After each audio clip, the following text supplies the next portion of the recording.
106 years. That's how long the good Lord has let me stay on this earth. Sometimes I still wake up surprised I'm here. I've seen horses turn into cars, radios turn into televisions, letters turn into emails, and little phones start talking back to you like they got their own mind of their own. I've seen a lot of change in this world, some good, some strange, and a whole lot of foolishness too, especially when it comes to food. My name is Milton, and I'll tell you something that always makes people quiet. Every doctor who ever warned me about my cholesterol, they all gone now. Every single one. I don't say that to be mean. They meant well. They came in with their clean coats and fancy words, charts and numbers, telling you to eat this and never touch that. Half of what they said changed every 10 years anyway, and most of it came from somebody trying to sell you something wrapped in plastic. I'm not here to argue science. I don't even pretend to understand all of it. I'm just here because I stayed. And when you live long enough, you start noticing patterns. You notice who stays strong and who fades early.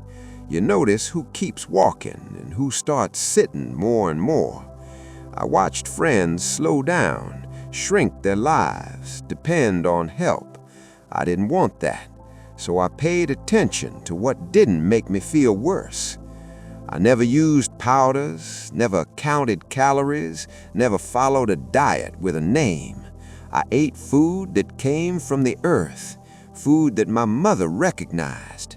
And there are 7 things I've eaten my whole life, 7 foods that are the reason I'm still sitting here talking to you. You don't have to agree. I'm just telling you what kept me here. Now the first one, this one always starts an argument. Coffee. Yes, Lord, a good strong cup, black, no sugar parade. I've had one every single morning since I was about 16 years old. I remember adults telling me it would ruin my heart, make me nervous, shorten my life.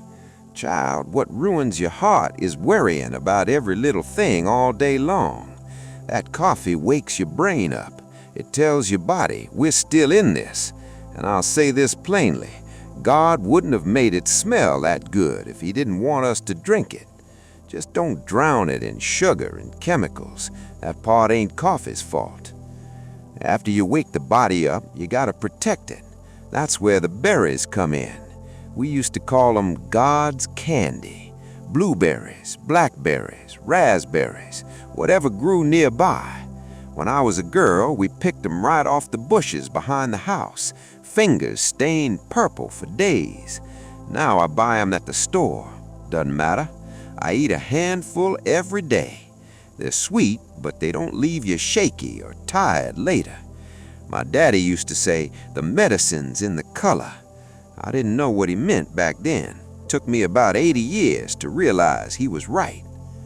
Now the body is one thing, but the mind, that's what scared me.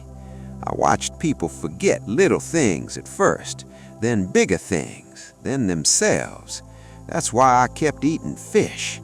We didn't have much money growing up, but we had sardines, ate 'em right out of the can. My husband called it a poor man's lunch. I called it rich man's medicine. Your brain's made of fat. It needs good fat to keep working right. I wanted my memories, my stories, my sense of who I was, so I kept eating fish. Now this next one, this one makes people real uncomfortable. Eggs, the whole egg, yolk and all. For 50 years they scared us half to death over eggs, told us the yolk would clog our hearts, lied to a whole generation. Funny thing is, I kept eating them anyway, and my heart kept beating just fine. The power's in the yolk, your eyes, your brain, your strength. 2 eggs in the morning and I could face the day. But eggs alone won't keep you strong. You need something solid, real red meat, from a cow that actually walked around in the sun. They say it'll kill you. What kills you is being weak and pretending it's just age. That meat keeps your blood strong and your muscles honest. I watched people get tired all the time and blame birthdays. Sometimes it wasn't age. Sometimes it was what they stopped eating. Now, strength don't mean much if you're always sick. That's where the old foods come in. We didn't call them fermented. We called them pickles, sauerkraut, buttermilk, food that's alive. Your gut's like a garden. If it's full of weeds, nothing grows right. Those foods kept my digestion calm. And when your gut's calm, everything else feels easier. And the last one, this one's my little secret. Raw cacao, not candy, not that sugary mess by the checkout counter, the real bitter stuff. I take a spoonful every morning, sometimes in my coffee. It wakes something up inside you. At my age, anything that brings a little fire back, I'll take it. So that's it. Coffee, berries, fish, eggs, red meat, fermented foods, cacao. That's what built me. Not trends, not commercials, just food that made sense. But listen to me now. Food's just the fuel. It ain't the engine. You need a reason to get up, someone to love, something to believe in. You forgive people. You laugh when you can. You sit still sometimes and watch the day end. You thank the good Lord for another morning. Do that, eat your eggs, and you might just stick around longer than you think.